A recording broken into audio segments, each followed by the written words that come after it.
वर्तमान युग में महाभारत के एक प्रसंग से आज का मानव कुछ सीख ले सकता है। यह प्रसंग उस वक्त का है जबकि पांचों पांडवों को वनवास हो गया था। वनवास जाने से पूर्व पांडव ने भगवान श्री कृष्ण से कहा, हे श्री कृष्ण, अभी यह द्वापर का अंतकाल चल रहा है। आप हमें बताइए कि आने वाली कलयुग की कलिकाल की चाल या गति क्या होगी, कैसी होगी। श्री कृष्ण कहते हैं, तुम पांचों भाई वन में जाओ और जो कुछ देखो वो आकर मुझे बताओ, मैं तुम्हें उसका प्रभाव बताऊंगा।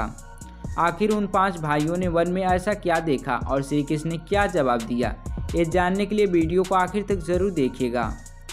सबसे पहले युधिष्ठिर ने कहा कि मैंने तो पहली बार 2 सूंड वाली हाथी देखा, यह मेरे लिए बहुत ही आश्चर्यजनक था।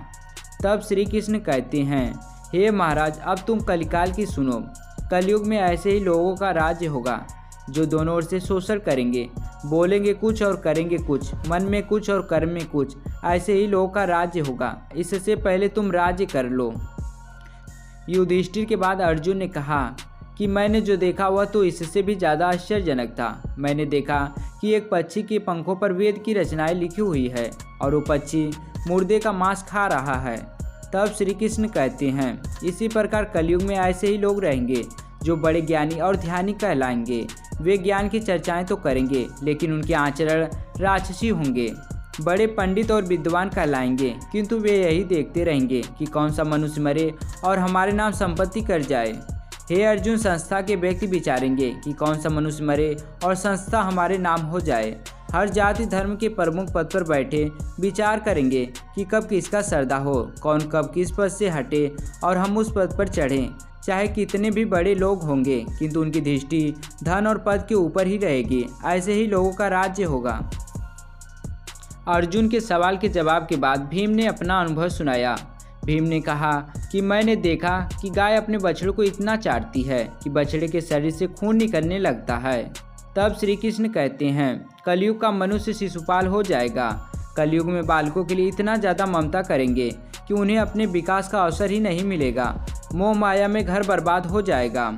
किसी का बेटा घर छोड़कर साधु बनेगा तो हजारों व्यक्ति दर्शन करेंगे, किंतु यदि अपना बेटा साधु बनेगा तो रोएंगे कि मेरे बेटे का क्या होगा। इतनी सारी ममता होगी कि उसे मोह माया और परिवार में ही बांध कर रखेंगे और उसका जीवन वहीं खत्म हो जाएगा। अंत में बेचारा अनाथ होकर मरेगा। वास्तव में लड़के तुम्हारे नहीं हैं, वे बहुओं की अमानत हैं। लड़कियां जमाइयों की अमानत हैं और तुम्हारा यह शरीर मृत्यु की अमानत है। तुम्हारी आत्मा परमात्मा की अमानत है। तुम अपने शाश्वत की संबंध जान लो बस। भीम के बाद सहदेव ने पूछा, हे श्री कृष्ण, मैंने जो देखा उसका क्या मतलब है। मैंने यह देखा कि 5-7 भरे कुएं के बीच का कुआं एकदम खाली है, जबकि ऐसा कैसे संभव हो सकता है। तब श्री कृष्ण कहते हैं, लड़के लड़की की विवाह में, मकान के उत्सव में, छोटे बड़े उत्सव में तो लाखों रुपए खर्च कर देंगे, परंतु पड़ोसी में यदि कोई भूखा प्यासा होगा तो यह नहीं देखेंगे कि उसका पेट भरा या नहीं। उनका अपना ही सगा भूखा मर जाएगा और वे देखते ही रहेंगे। दूसरी ओर मौज मदिरा, मांस भक्षण, सुंदरता और व्यासन में पैसा उड़ा देंगे, किंतु किसी के 2 आंसू पोंछने में उनकी रुचि नहीं होगी। कहने का तात्पर्य यह है कि कलयुग में अन्न के भंडार होंगे लेकिन लोग भूखे से मरेंगे। सामने महले बंगले में ऐशोआराम चल रहे होंगे लेकिन पास की झोपड़ी में आदमी भूखे से मर जाएगा। एक ही जगह पर असमानता अपने चरम पर होगी।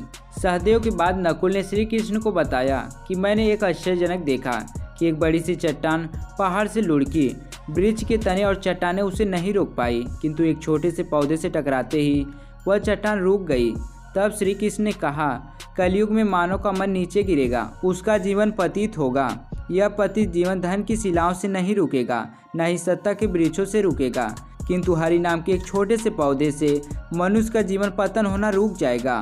दोस्तों, आपको यह वीडियो कैसा लगा हमें कमेंट सेक्शन में ज़रूर बताएं और वीडियो को लाइक, शेयर और चैनल को सब्सक्राइब ज़रूर करें। और वीडियो देखने के लिए धन्यवाद।